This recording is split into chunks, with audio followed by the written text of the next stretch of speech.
Kembali saya Yan Rahman menyapa Anda di Kompas Pagi, Saudara. Terbang dari Bandara Sentani, pesawat yang membawa Gubernur Papua transit di Bandara Samratulangi, Manado, Sulawesi Utara. Sekitar pukul 16 waktu Indonesia bagian tengah, Gubernur Lukas NMB transit di Bandara Samratulangi, Manado, Sulawesi Utara.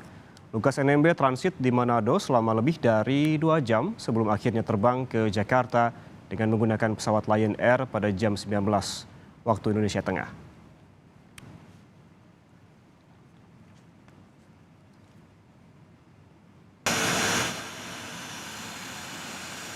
Kemudian sekitar pukul 21 waktu Indonesia Barat, Gubernur Papua Lukas NMB tiba di Bandara Soekarno-Hatta, Tangerang, Banten. Didampingi tim KPK, Lukas NMB menggunakan pesawat Lion Air yang kemudian langsung dibawa dengan menggunakan mobil.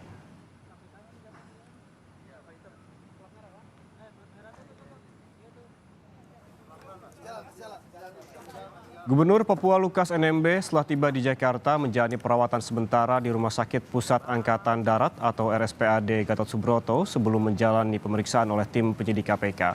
Hal ini diputuskan oleh tim dokter RSPAD setelah Lukas menjalani pemeriksaan kesehatan.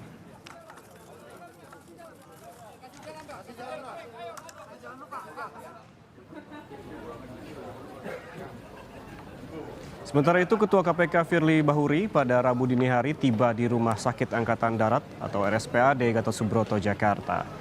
Dalam kedatangan untuk berkoordinasi dengan tim dokter kesehatan di Rumah Sakit RSPAD terkait kesehatan Gubernur Papua Lukas NMB.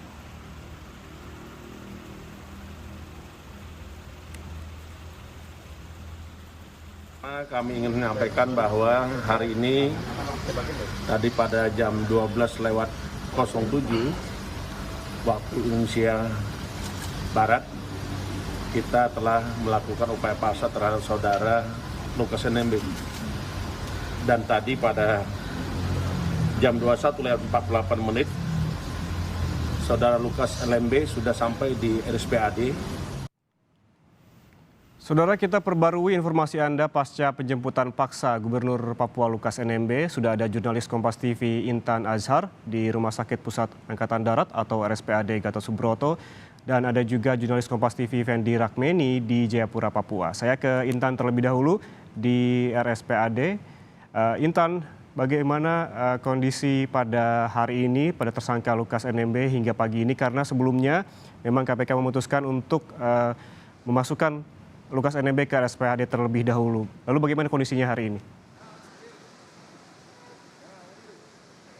Ya, selamat pagi ada juga saudara. Benar sekali memang baru saja kemarin tim dari maksud kami adalah di mana Lukas NMB ini sendiri sudah dibawa ke RSPAD begitu. Dan juga sampai dengan kini tim awak media yang berjaga di lokasi ini memang kami masih menanti terkait dari hasil kesehatan yang akan diinformasikan lebih lanjut, di mana nantinya ketika hasil kesehatan ini keluar, saudara, nantinya akan diberikan kepada tim penyidik KPK untuk kemudian memeriksa status lebih lanjut dari Lukas NMB, apakah kemudian ia layak diperiksa terkait dari dirinya sebagai tersangka atas dugaan tipikor begitu. Dan juga saudara, kemudian kenapa memang RSPAD ini kemudian dirujuk untuk kemudian melakukan tes pemeriksaan kesehatan kepada Lukas NMB. Memang disertakan karena memang selain memiliki fasilitas kesehatan yang lengkap begitu dan juga fasilitas medis yang lengkap begitu, di mana juga RSPAD ini sendiri pernah melakukan tes kesehatan kepada Lukas NMB, di mana memang sudah memiliki riwayat kesehatan daripada Lukas NMB, sehingga memang nantinya ketika hasil tersebut sudah didapatkan maka akan diberikan kepada tim penyidik di KPK begitu.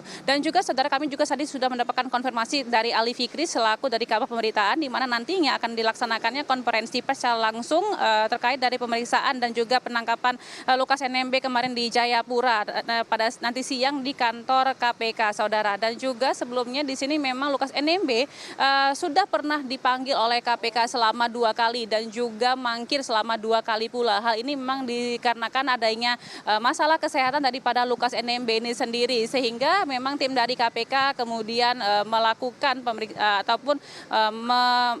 menjalani maksud kami adalah langsung memeriksa Lukas NMB ke Jayapura untuk melihat kondisinya secara langsung. Kemudian juga didapati di mana memang Lukas NMB ini berkegiatan di Jayapura seperti memang melakukannya pemerintahan, masih melakukan sistem pemerintahan di Jayapura begitu. Sehingga memang dalam hal ini tim dari KPK sendiri melakukan penangkapan paksa di Jayapura pada kemarin.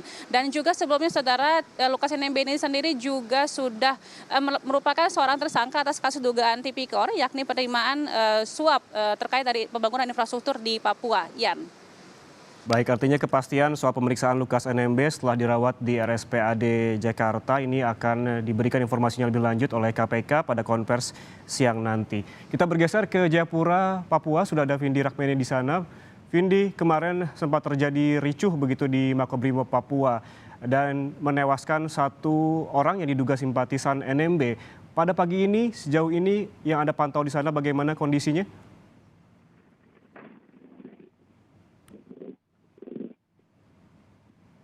Aktivitas pagi ini di wilayah Kota Jayapura maupun Kabupaten Jayapura sejauh ini sudah berjalan normal seperti biasa. Memang kemarin pasca penjemputan terhadap Gubernur Lukas NMB, situasi di Kota Jayapura maupun Kabupaten Jayapura ini sempat tegang seperti itu, karena warga atau pendukung dari Lukas NMB ini berusaha untuk menghadang KPK sehingga memang terjadi kericuhan atau bentrok antara massa pendukung dengan aparat gabungan TNI Polri. Namun hingga pagi ini situasi di Kabupaten Jayapura maupun Kabupaten Jayapura sudah berlangsung normal.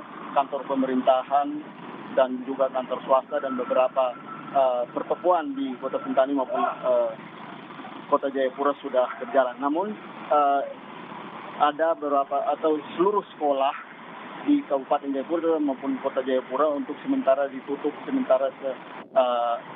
dalam 2 hari ke depan. Ini mengantisipasi apabila adanya aksi atau serangan susulan dari simpatisan dari Gubernur Papua Lukas NMB. Ian. Baik Vindi, tadi seperti yang saya sebutkan terkait dengan korban, informasi terakhir yang kami dapatkan ada satu korban tewas yang diduga simpatisan dari Lukas NMB. Kemudian apakah ada korban lainnya, korban luka begitu pada kericuhan yang terjadi pada hari kemarin dan bagaimana kondisinya? Ya, yang memang kemarin pada saat kericuhan yang terjadi ada 4 orang atau 3 orang simpatisan dari Lukas NMB ini yang mengalami luka tembak saat dilakukan pembubaran paksa oleh aparat gabungan TNI Polri di Bandara Sentani, dan 1 orang warga lainnya yang terkena peluru seperti itu saat menutup toko.